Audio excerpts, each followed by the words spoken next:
Bienvenido al canal.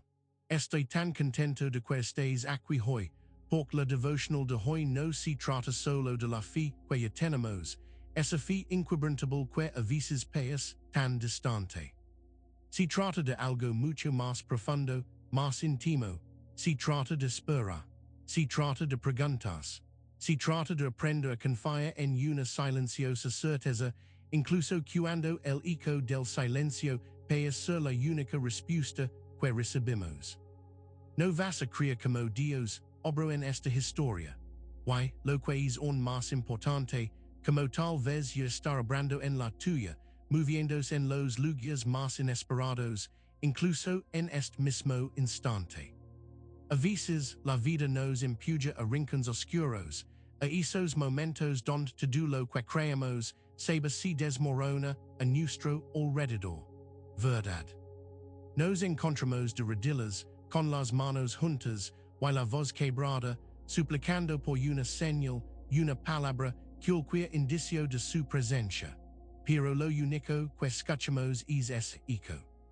Ese silencio ensordecedor que nos hace dudar, que nos hace cuestionar si Dios realmente está allí, si realmente le importamos. Es en esos vols de la sombra donde la fe no se siente como una montaña sólida, sino como un frágil hilo que amenaza con romperse. Recuerdo una vez, una amiga me contó sobre su abuela, que había sembrado un pequeño jardín. Cada día, la abuela iba y regaba las semillas, hablaba con ellas, las protegía. Pero durante semanas no pasó nada, solo tierra, solo silencio. Mi amiga le preguntaba, abuela, ¿por qué sigues yendo? No hay nada allí. Y la abuela, con una sonrisa sabia, respondía: el trabajo más grande se hace debajo de la tierra, mi niña. Lo que ves arriba es solo el resultado de lo que ya está en movimiento. Esa es la fe de la que te hablo hoy. La fe que confía en el trabajo invisible. Este devotional te va a guiar a través de una jornada, una que no siempre es fácil, pero que es transformadora.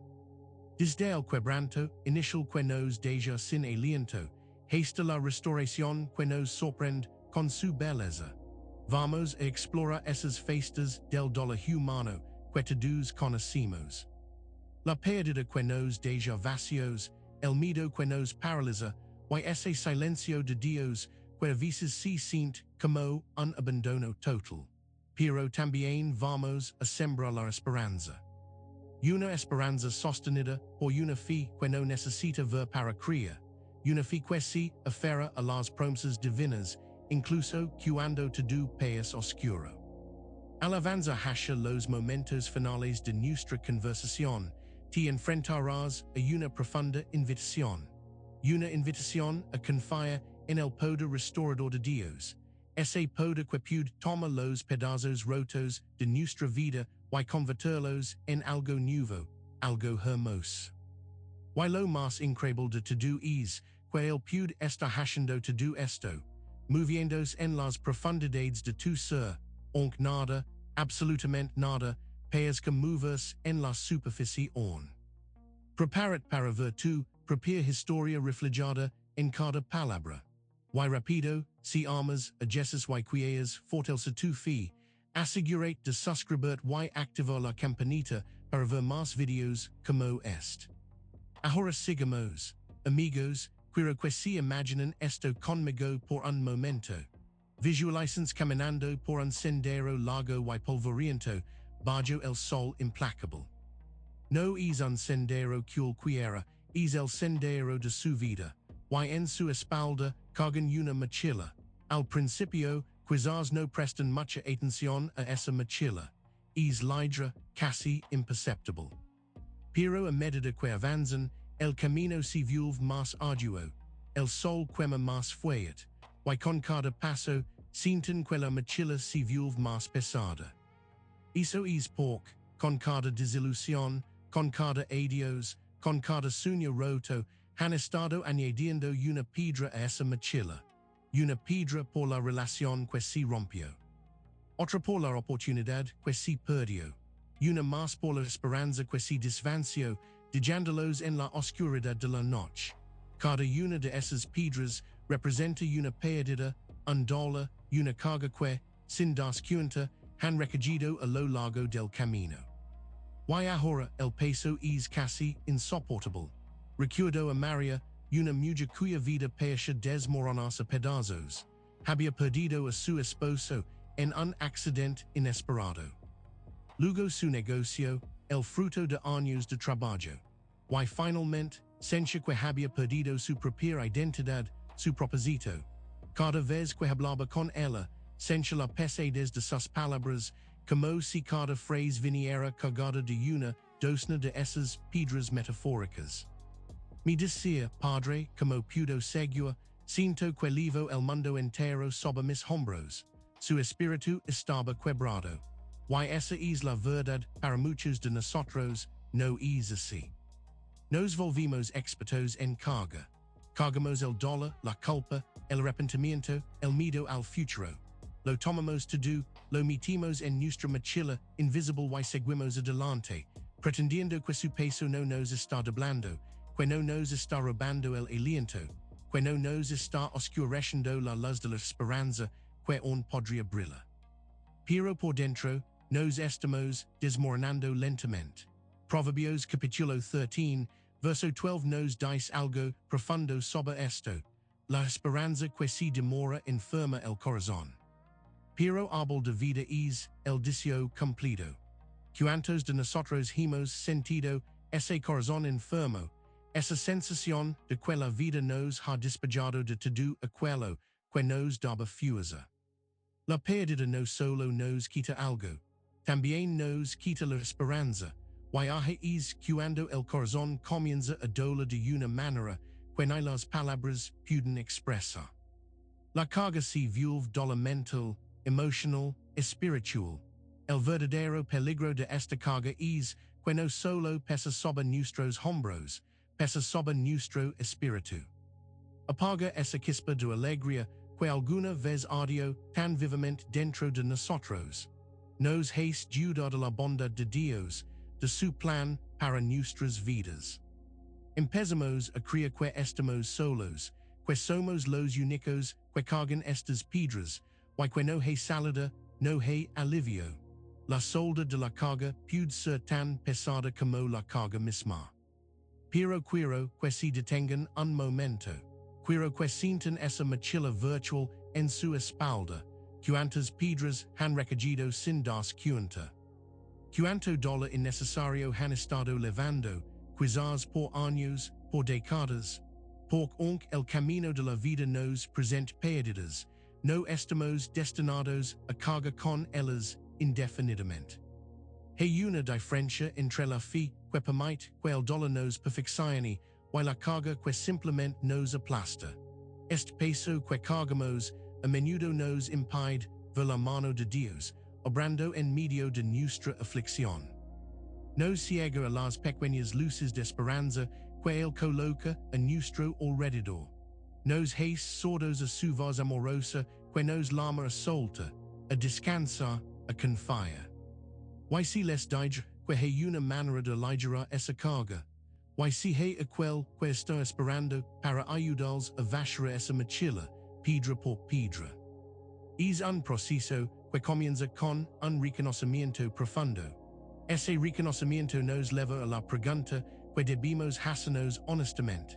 ¿Estamos dispuestos a soltar esas piedras, o nos hemos acostumbrado tanto a ellas que las hemos convertido en parte de quienes somos? Porque para encontrar la verdadera paz, debemos confrontar el miedo a soltar, que es la raíz de muchas de nuestras cargas no resueltas.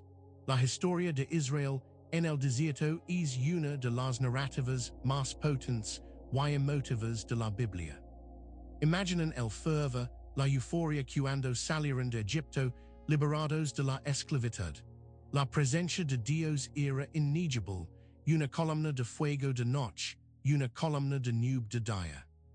Milagros sucedían a diario, maná que cae del cielo, agua de la roca.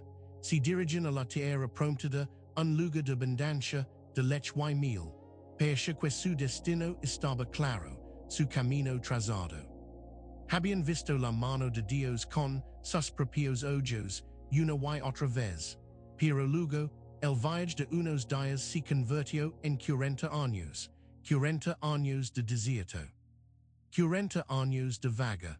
40 años donde la presencia manifiesta de Dios, aunque a veces intermitente, también fue acompañada por largos periodos de silencio.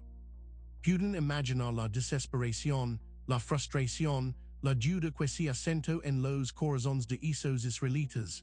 Dios nos ha traído hasta aquí, pensarían, para abandonarnos en esta tierra árida. El cielo parece está en mudez. Era como si Dios hubiera dicho, les prometo la tierra, la verán, la tocarán, pero no será hoy, ni mañana, tal vez en una generación. Y en ese silencio, entre la promesa y la realidad, los corazones humanos se quiebran. La fe que una vez ardía confusa, comienza a parpadear como una vela en el viento.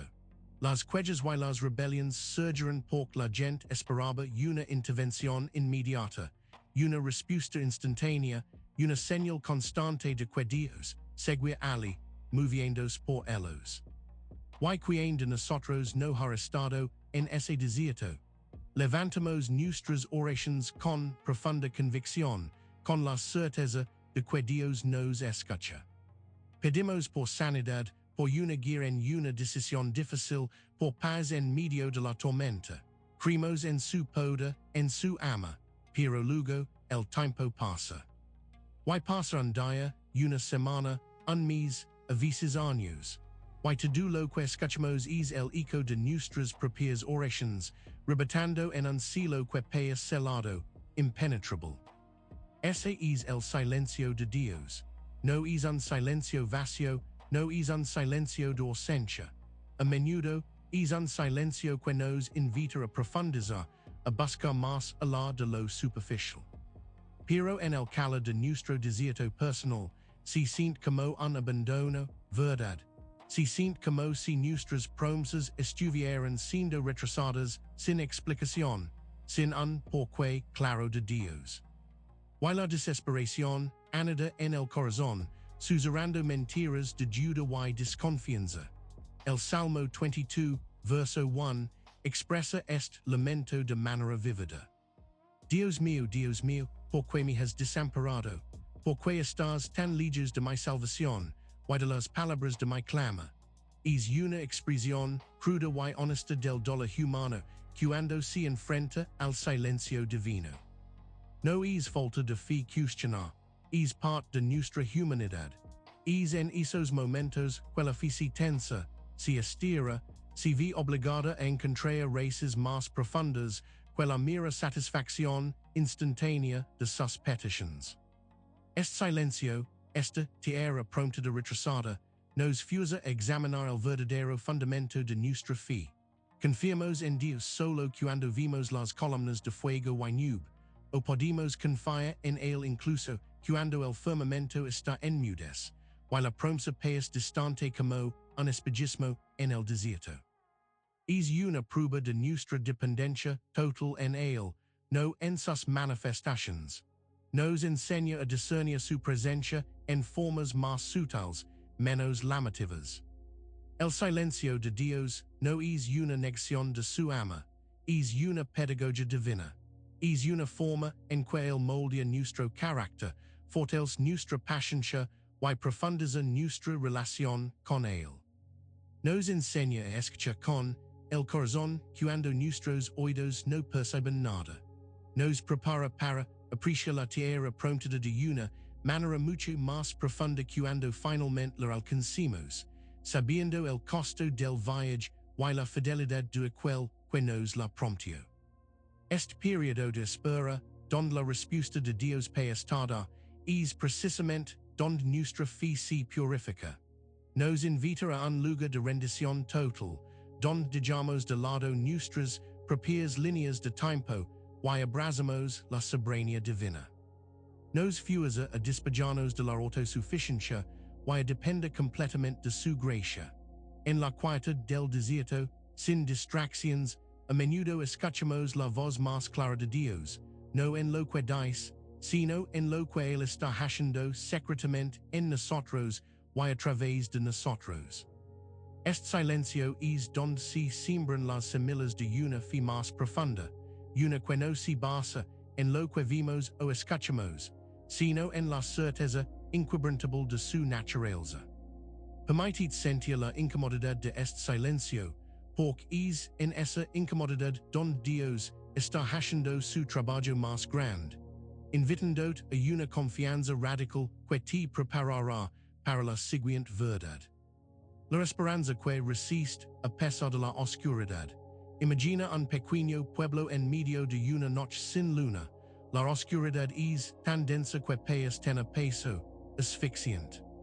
Las pocas casas dispersas están envueltas en sombras indistinguibles, pero en una de esas casas, una ventana proyecta una luz tenue que lucha contra la oscuridad, apenas un suave resplandor. Dentro una mujer se sienta en silencio con una lámpara en la mano. La lámpara, sin embargo, está vacía. El aceite se ha agotado. ¿Cómo es posible que algo tan frágil y insignificante como una pequeña lámpara vacía pueda simbolizar la esperanza?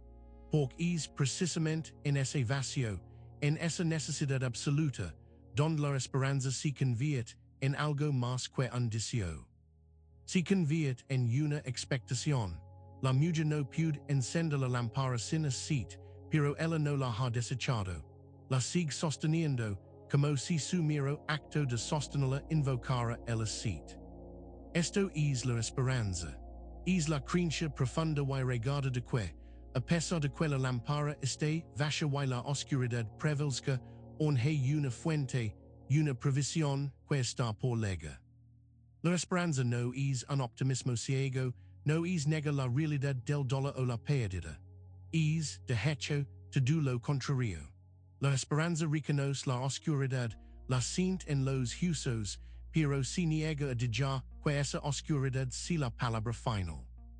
Es el aceite en la lámpara vacía, la anticipación de la luz cuando todo lo que es sombra. Es la terquedad del corazón humano, que se aferra a la promesa de un nuevo comienzo, incluso cuando la noche es más larga de lo que nunca ha sido. Hebreos capítulo 11, verso 1, nos da una definición preciosa y poderosa de esta esperanza.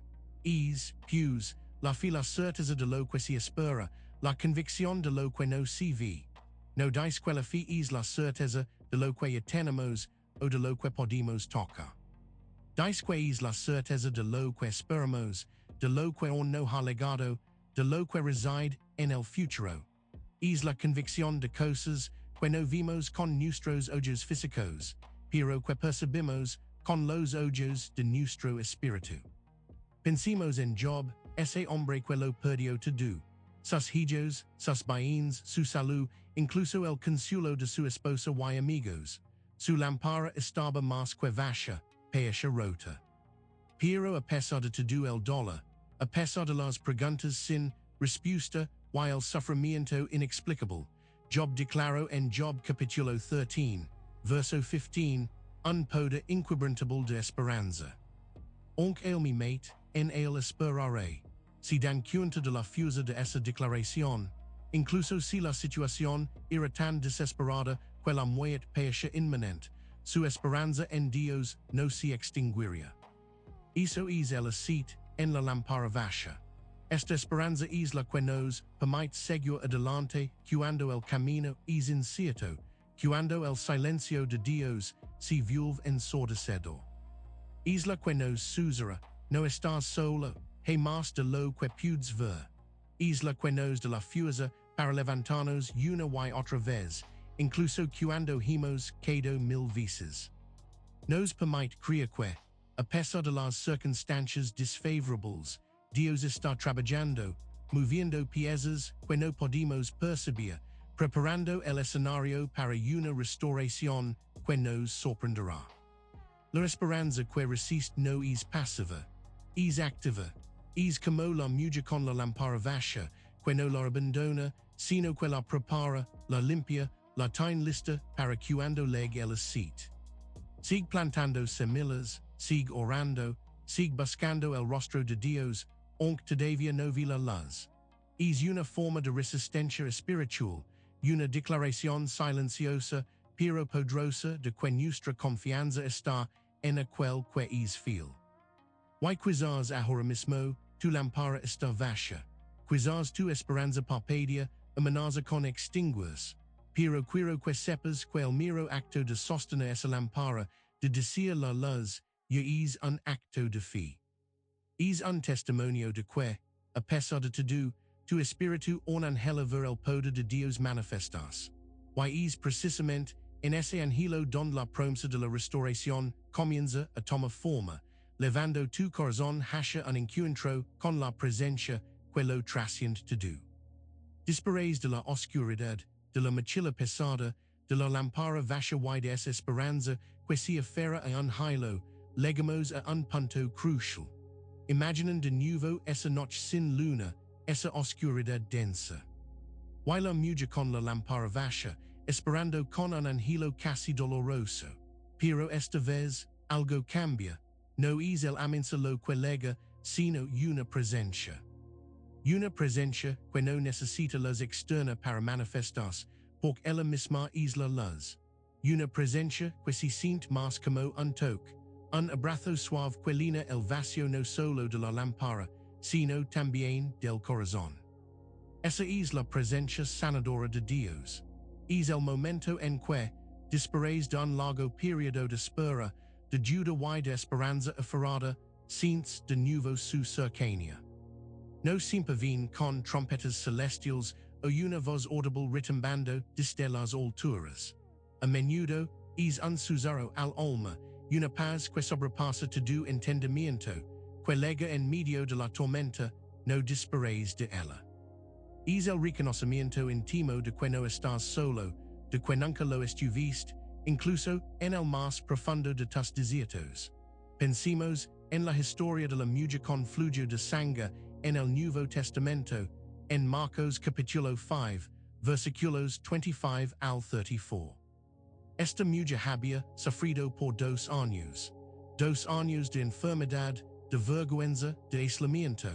Había gastado todo su dinero en médicos que no pudieron ayudarla. Su situación era desesperada, su esperanza debía estar casi extinta. Se imaginan el peso de su mochila, el silencio de Dios que debía sentido en su larga noche. Su lámpara estaba vacía y rota, pero ella había escuchado de Jesús, y con una pizca de esperanza, una fe diminuta, pensó, si tan solo toca el borde de su manto, seré sana. No pidió que Jesús la notara, que la llamara, o que la hablara. Solo un toque sutil en medio de la multitud, y ese toque fue suficiente. El poder salió de Jesús, y ella fue sanada al instante. Jesús sintió que el poder había salido de él y se volvió para preguntar: ¿Quién ha tocado mi manto? La presencia sanadora de Jesús no es solo física, es espiritual, emocional. Ella se acercó temblando, confesó lo que había hecho, y Jesús le dijo: Hija, tu fe te ha salvado, ve en paz, y queda sana de tu afección. Su fe, esa pequeña chispa de esperanza encapsulada en la oración de tocar, fue lo que abrió la puerta a la presencia sanadora de Dios. No fue su perfección, no fue su ausencia de duda, fue su desesperado, pero genuino, acto de fe. Fue un momento de reconocimiento de quién era él, incluso cuando no lo entendía todo. Esta presencia sanadora no solo cura nuestras enfermedades físicas, va más allá, sana las heridas internas, las cicatrices emocionales que llevamos por las pérdidas. Llena los vacíos que el silencio de Dios percha heba dejado. Reviva esa lámpara, no con aceite cualquiera, sino con el aceite divino, el fuego del Espíritu que nos recuerda que somos amados, que somos vistos y que somos valorados, no por lo que hacemos, sino por quien somos para él. Es ese toque, el que nos permite finalmente soltar esas piedras de la mochila. Es al sentir su abrazo de amor incondicional que nos damos cuenta de que no tenemos que cargar más. Él nos invita a un intercambio sagrado. Nuestros dolores por su paz, nuestras cargas por su ligereza, nuestra desesperación por su esperanza. Él no quita las cicatrices, pero las transforma en testimonios de su fidelidad. Permitid ser tocado por esta presencia. No busques la luz de los reflectores, sino el toque suave, el susurro del espíritu en tu corazón. Porque en ese toque, en esa conexión íntima, encontrarás la verdadera restauración. Es una conexión que te invita a la profunda verdad de que, incluso después de todo lo que has pasado, tu historia aún no ha terminado, y que Dios tiene un propósito sagrado para cada capítulo, preparándote para la revelación de su plan, incluso si aún no puedes verlo. Estamos en el umbral de algo verdaderamente extraordinario, amigos.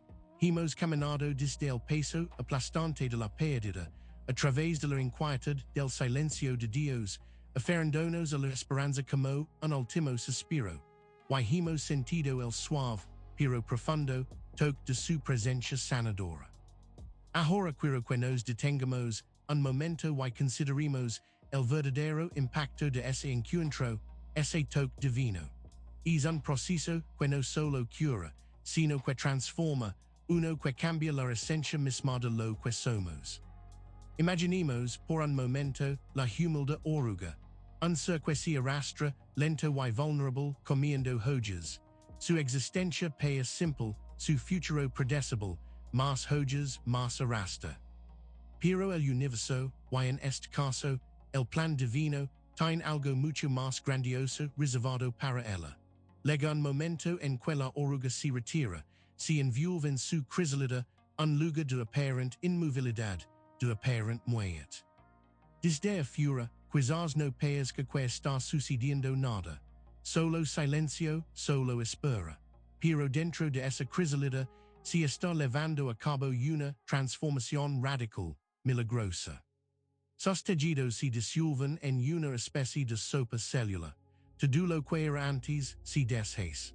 Y de esa sopa, de esa aparente destrucción completa, emerge algo totalmente nuevo, algo que antes era impensable para ella. Una mariposa, con alas de colores vibrantes, capaz de volar, de danzar en el aire, de ver el mundo desde una perspectiva completamente diferente. Esa es la metáfora del encuentro transformador con Dios. Después de sentir su presencia, después de ese toque sanador, entramos en nuestra propia crisalida espiritual. Es un lugar donde lo viejo de memoria, donde las viejas heridas, las viejas formas de pensar, las viejas cargas que soltamos, dejan de definirnos. A veces, este proceso puede sentirse incómodo, incluso doloroso. Es como si todas las partes que componen nuestra vieja oruga se estuvieran disolviendo, y eso puede generar miedo y confusión. Pero Romanos capítulo 12, verso 2, nos ofrece una guía esencial en este proceso. No os conforméis a este siglo, sino transformaos por medio de la renovación de vuestro entendimiento, para que comprobéis cuál sea la buena voluntad de Dios, agradable y perfecta. La transformación no es solo exterior. Comienza en la renovación de nuestra mente, en la forma en que pensamos, en cómo interpretamos nuestras experiencias, y en cómo nos vimos a nosotros mismos, y lo que es más importante, cómo vimos a Dios. Este encuentro con lo divino activa un proceso de metamorfosis espiritual. Ya no somos la persona que se arrastraba bajo el peso de sus pérdidas. Ahora estamos en el proceso de desarrollo alas. Las cicatrices de nuestro pasado no desaparecen, pero se convierten en patrones únicos en nuestras alas, historias de resiliencia y gracia. Lo que una vez nos hizo que ahora nos impulsa hacia arriba. Lo que una vez nos encerró en la oscuridad, ahora se convierte en el crisalida desde donde emerge una nueva luz. Pensemos en Pablo. De ser solo, un perseguidor implacable de los cristianos, a ser Pablo el apóstol. Su encuentro con Jesús en el camino a Damasco fu un evento que lo dissolvió y lo reformó por completo. Perdió la vista física solo para ganar una visión espiritual inquebrantable. Murió a su viejo yo para nacer a un propósito divino. Fu un encuentro que lo lanza desde una oruga de legalismo y cielo ciego a una mariposa de gracia y ama, extendiendo el evangelio por el mundo. Esta experiencia transformadora nos dota de una perspectiva completamente nueva sobre nuestras vidas pasadas. Las perdidas que sentimos como castigos, las vimos ahora como parte de un proceso de refinamiento. El silencio de Dios, que nos percha abandono, lo entendimos como un tiempo de profunda preparación. La lámpara vasha y la esperanza que se aferró, se convierten en un testamento de fe. Todo lo que era difícil, adquiere un nuevo significado en el contexto de nuestra metamorfosis. El encuentro transformador con Dios nos libera para vivir una vida de propósito renovado, con una alegría que viene de un lugar más profundo que las circunstancias externas. Nos da la capacidad de elevarnos por encima de las dificultades, no para ignorarlas, sino para verlas desde la perspectiva de la eternidad. Tu historia, tus heridas, tus momentos de duda no son el final. Son el material con el que Dios está tejiendo tus nuevas alas. Así que, permitid sentir esta transformación. No tengas miedo de deshacer de lo viejo, porque solo así podrás abrazar lo gloriosamente nuevo que Dios tiene para ti, levándote a la siguiente etapa de tu vida. La restauración, que no solo repara lo roto, sino que lo resplandece aún más. Hemos llegado a un punto de nuestra jornada donde las comienza a brillar con una intensidad que supera las sombras del pasado. Si la transformación fue el proceso de la oruga a la mariposa, la renovación total es ese momento en que la mariposa, con sus alas recién formadas y secas, despega en su primer vuelo.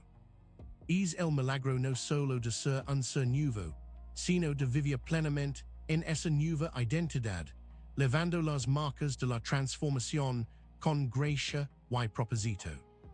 Imaginemos un vaso que se que y se rompió en mil pedazos. El dolor inicial, la visión de lo que fue, pero en lugar de desecharlo, un artista lo recage.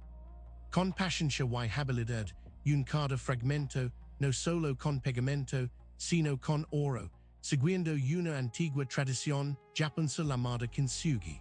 El resultado no es un vaso reparado. Es un vaso transformado. Las cicatrices de oro no ocultan las rupturas, las celebran, las resultan como parte de su nueva belleza. El vaso restaurado no solo es funcional. Es una obra de arte más valiosa y única que antes de romperse. Esa es la esencia de la renovación total que Dios ofrece. No es simplemente volver al estado original, como si nada hubiera pasado. Es una restauración que glorifica las cicatrices, que las convierte en testimonios de su fidelidad y poder. Es un proceso donde lo que parece irreparable se convierte en algo más hermoso y significativo de lo que era en un principio. Es ver tu vida, tus experiencias pasadas, no como un fracaso, sino como un lienzo en el que Dios ha pintado una historia de redención. Isaías capítulo 61, versículo 3, capta esta promesa de manera magistral. Para ordenar que a los afligidos de Sion se les dé diadema en vez de ceniza, óleo de gozo en vez de luto, manto de alegría en vez de espíritu angustiado. Y serán llamados robles de justicia, plantio de Jehová, para gloria suya. Si dan cuenta de la profundidad de esta promesa, no hay una enmienda de la ceniza, hay una diadema en su lugar. No solo se quita el luto, si del óleo de gozo, no hay ausencia de angustia, hay un manto de alegría, es un intercambio poderoso, una renovación que va más allá de lo superficial. Si reemplaza lo que nos marcó con vergüenza, con algo que nos adorna con dignidad. El dolor que nos oprimía se convierte en gozo. La tristeza que nos envolvía se transforma en alegría. Y nuestras vidas, que antes se sentían quebradas y frágiles, se convierten en robles de justicia, firmes y ancladas, plantadas por Dios mismo para su gloria. Somos frágiles, somos resilientes. Esta renovación total nos permite mirar hacia atrás, no con amargura, sino con gratitud por los caminos que nos llevaron a su presencia.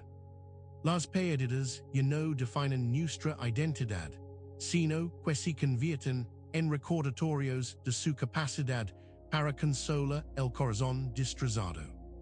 El silencio de Dios no es una fuente de ayuda, sino un testimonio de su sabiduría en la espera. La esperanza que resistió ahora florece en plena confianza. Y el toque sanador de su presencia se ha grabado en lo más profundo de nuestro ser. Piensen en Pedro, el discípulo que negó a Jesús 3 veces. Su alma debió sentirse rota, su espíritu cubierto de cenizas. Pero después de la resurrección, Jesús lo buscó, lo restauró con amor y le encomendó pastorear sus ovejas. La negación de Pedro no fue barata, pero se convirtió en parte de la historia de cómo fue levantado, cómo fue renovado y empoderado para ser una roca, precisamente donde había fallado. Su debilidad se convirtió en el cimiento de su fortaleza y de su autoridad espiritual.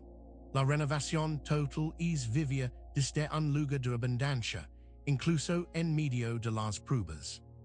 Es tener una paz que el mundo no puede dar ni quitar. Es ser un testimonio viviente del poder restaurador de Dios, permitiendo que tu historia personal, con todas sus cicatrices de oro, brille como una luz de esperanza para otros. No es esconder las rupturas, sino permitir que la luz de Cristo resplandezca a través de ellas, demostrando que él puede tomar lo más roto y hacerlo lo más radiante.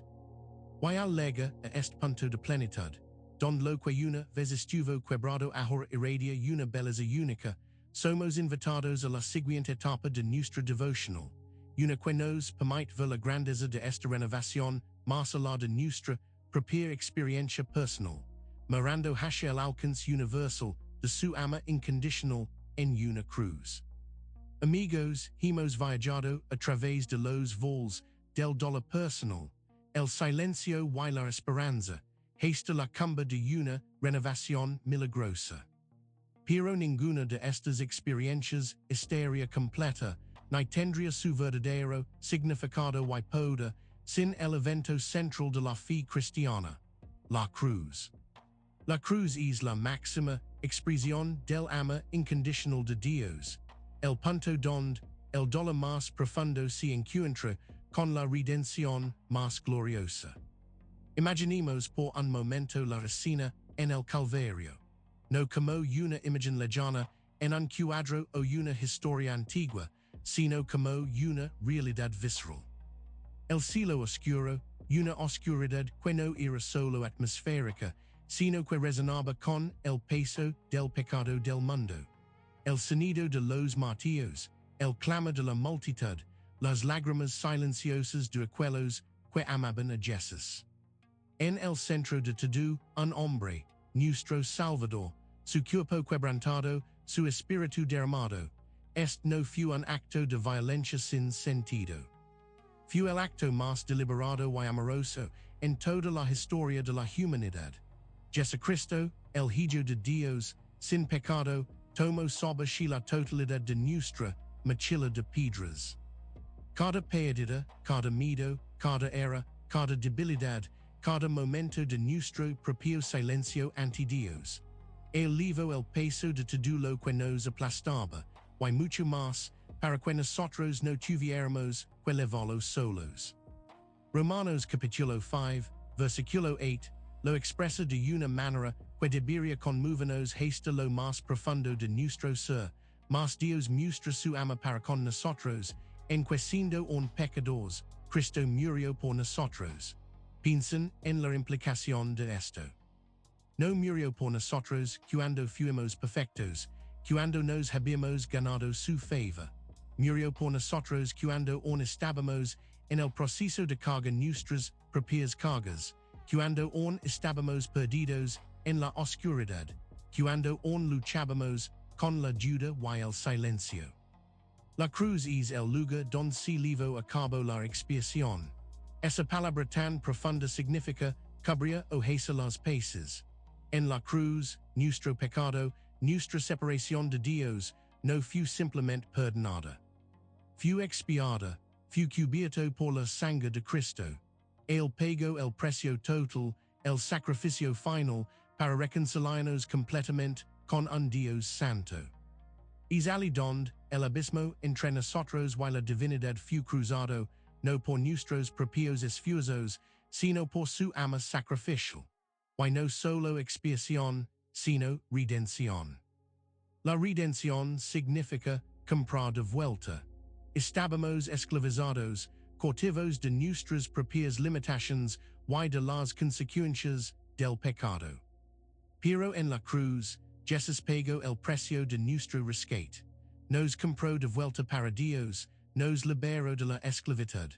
Nos restauró a una relación con el Padre, una relación que es ahora posible y plena debido a su obra consumada. Es un intercambio impensable, su vida perfecta por nuestra vida imperfecta. El poder de la cruz no se limita a un evento pasado, resuena a través de la eternidad y toca cada aspecto de nuestra existencia presente. Es por la cruz que esas piedras de pérdida pueden ser halladas. Es a través de la cruz que el silencio de Dios revela su amor en los tiempos de espera. Es en la cruz donde la esperanza encuentra su fundamento más sólido, porque Jesús, habiendo conquistado la muerte, nos garantiza un futuro. Y es por la cruz que el toque sanador y la renovación total son posibles, porque el Espíritu Santo es enviado para habitar en nosotros. Esta cruz, aunque un símbolo de sufrimiento, se ha convertido en el símbolo supremo de la esperanza, el perdón y el amor incondicional. Es el lugar donde la gracia fluye sin fin, donde la misericordia es infinita y donde cada corazón roto puede encontrar sanidad.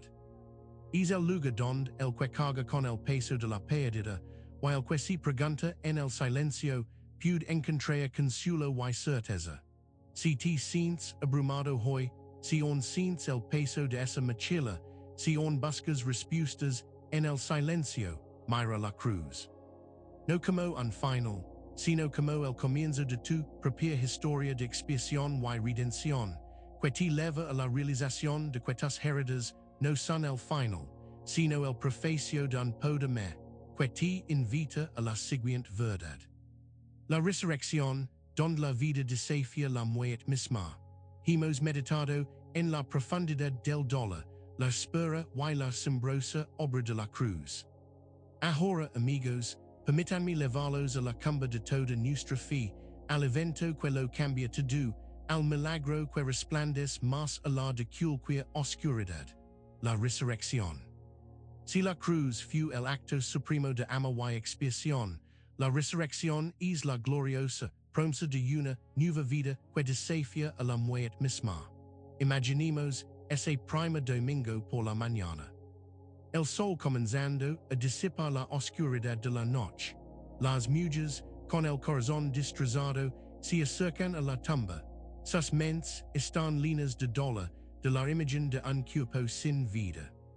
Esperan encontrar un sepulcro celado, la fría evidencia de una esperanza enterrada. Pero lo que encuentran es algo que desafía toda lógica humana, la piedra removida y una tumba vacía. Un ángel proclama, no está aquí pues ha resucitado, como dijo. Esa frase, ha resucitado, es el epicentro de nuestra fe. Es la validación divina de que el sacrificio en la cruz fue aceptado, que el poder del pecado y la muerte fue derrotado. Antes de la resurrección, la cruz sería solo una tragedia, un acto de terrania. Pero con la tumba vasha, la cruz se convierte en la victoria definitiva, el trono de la gracia y el poder. Porque el vive, cada promesa anterior, cada toque sanador, cada renovación, adquiere un significado eterno e inquebrantable.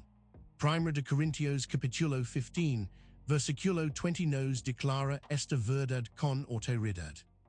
Mas ahora Cristo ha resucitado de los muertos, promesas de los que durmieron es hecho. Jesús no resucitó simplemente para volver a vivir como cualquier otro hombre.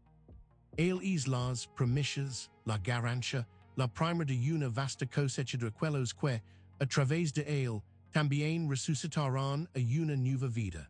Su resurrección no es solo un evento histórico. Es una promesa personal y vibrante para cada uno de nosotros. Esta promesa no es solo para una vida después de la muerte. Es para una nueva vida aquí y ahora. Es la garantía de que el poder que levantó a Jesús de entre los muertos es el mismo poder que habita en nosotros a través del Espíritu Santo. Es el poder que puede tomar los pedazos rotos de nuestras vidas, las cenizas de nuestras pérdidas, el eco de nuestro silencio, y forja a partir de ellos una existencia plena, con propósito y esperanza. Es el poder que nos permite ser restaurados y resplandecientes, no a pesar de nuestras heridas, sino a través de ellas. Cuando sentimos el peso de nuestras pérdidas, la resurrección nos recuerda que la muerte no tiene la última palabra. Siempre hay una resurrección, una esperanza de restauración, incluso cuando todo es perdido. Cuando el silencio de Dios nos abruma, la resurrección nos asegura su soberanía sobre todo tiempo y espacio, y que su plan se está cumpliendo, incluso en los momentos de espera. Cuando nuestra lámpara de esperanza parpadea, la resurrección la línea de un aceite inagotable, porque nuestra esperanza está anclada en aquel que vive para siempre. El encuentro transformador no es momentáneo, es un viaje continuo en el poder de la resurrección. Estamos siendo constantemente transformados a su imagen, con cada día que pasa, muriendo a nuestro viejo modo de andar y viviendo en la novedad de vida que Él nos ha dado. La renovación total no es un destino estático, es un proceso dinámico de ser renovados y resplandecientes por su gracia y su gloria, fluyendo de la fuente inagotable de la vida resucitada. La historia de Jesús en la tumba vacía es nuestra historia también. Es la historia de cómo lo que parece el final fue en realidad el glorioso comienzo. Es como la noche más oscura pasó a la mañana más brillante. Es como la vida, venciendo a la muerte, nos abre las puertas a una eternidad de comunión con el Padre. No estamos llamados a arrastrarnos en el dolor o a vivir en la sombra de nuestras pérdidas. Estamos llamados a volar, a vivir una vida en la plenitud de lo que Cristo ha logrado para nosotros. Esta promesa de una nueva vida que emana de la resurrección nos lleva a reflexionar sobre la magnitud del amor de Dios. Un amor tan grande que no se detuvo ante la muerte, sino que la conquistó, ofreciéndonos participar en su victoria. Nos invita a una profunda gratitud y a la pregunta de cómo responder a tanta gracia, llevándonos a la conclusión, donde todo este viaje encuentra su propósito y su llamado final.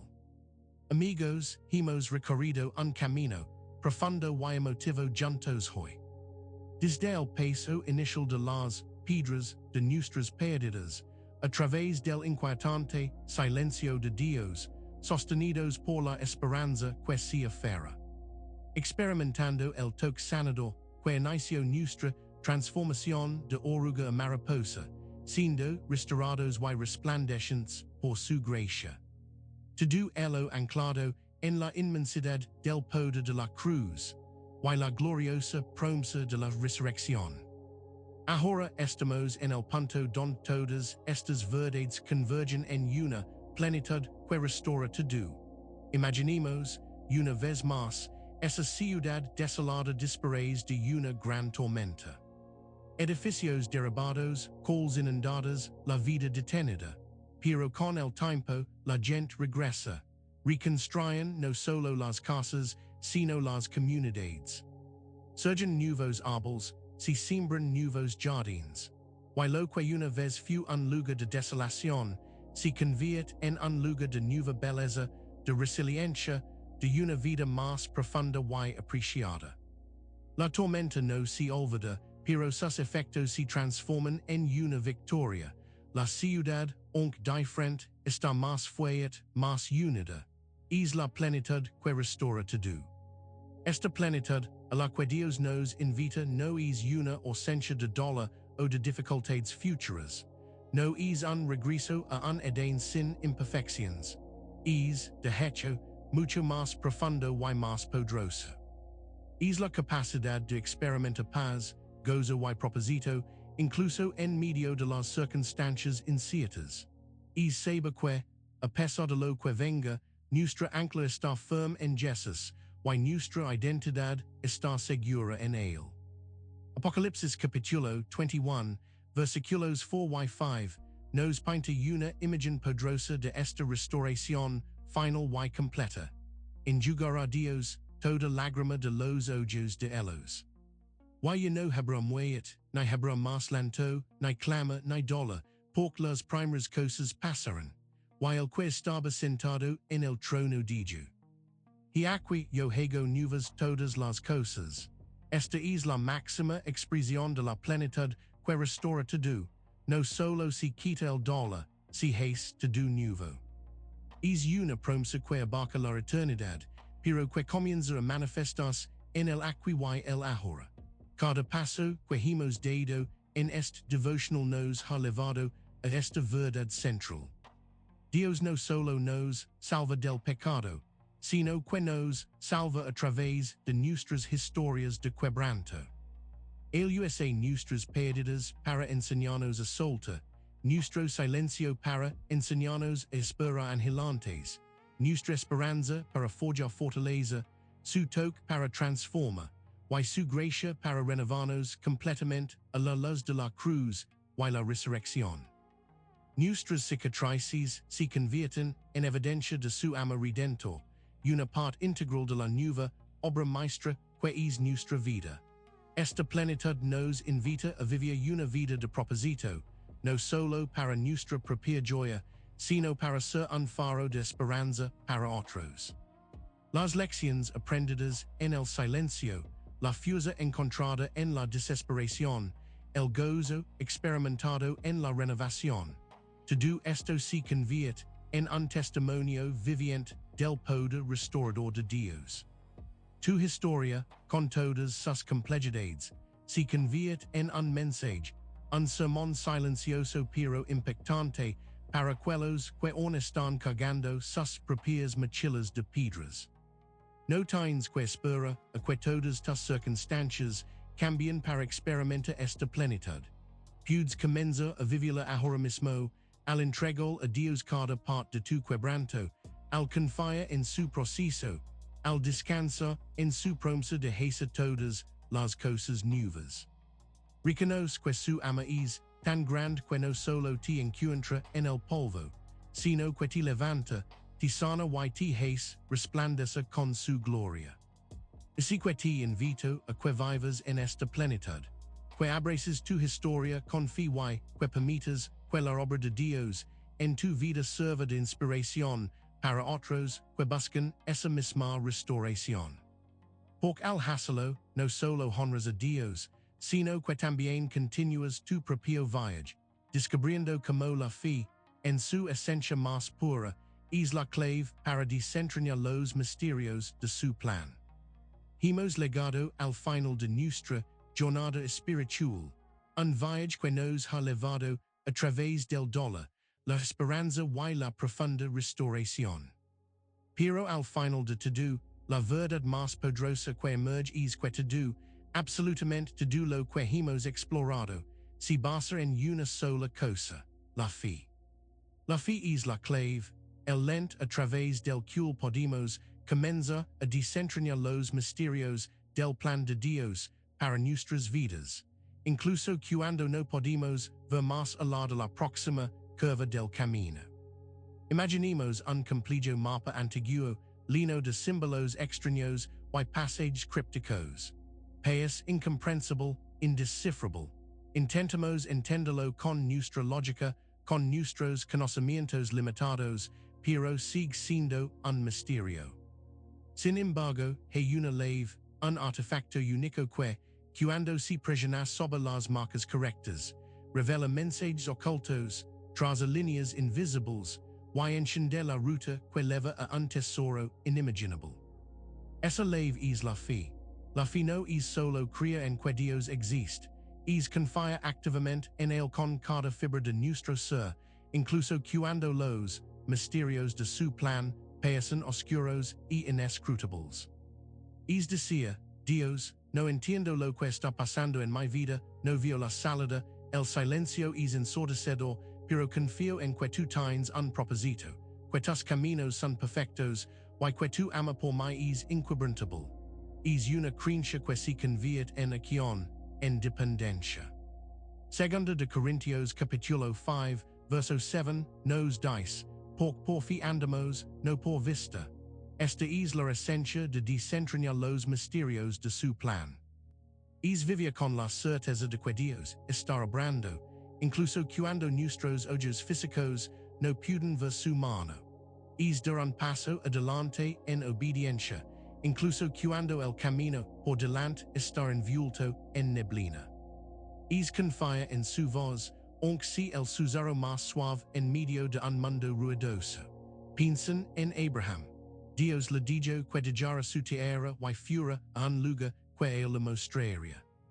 Génesis capítulo 12, versículo 1 nos narra esta historia, pero Jehová había dicho a Abraham, vete de tu tierra y de tu parentela, y de la casa de tu padre, a la tierra que te mostraré.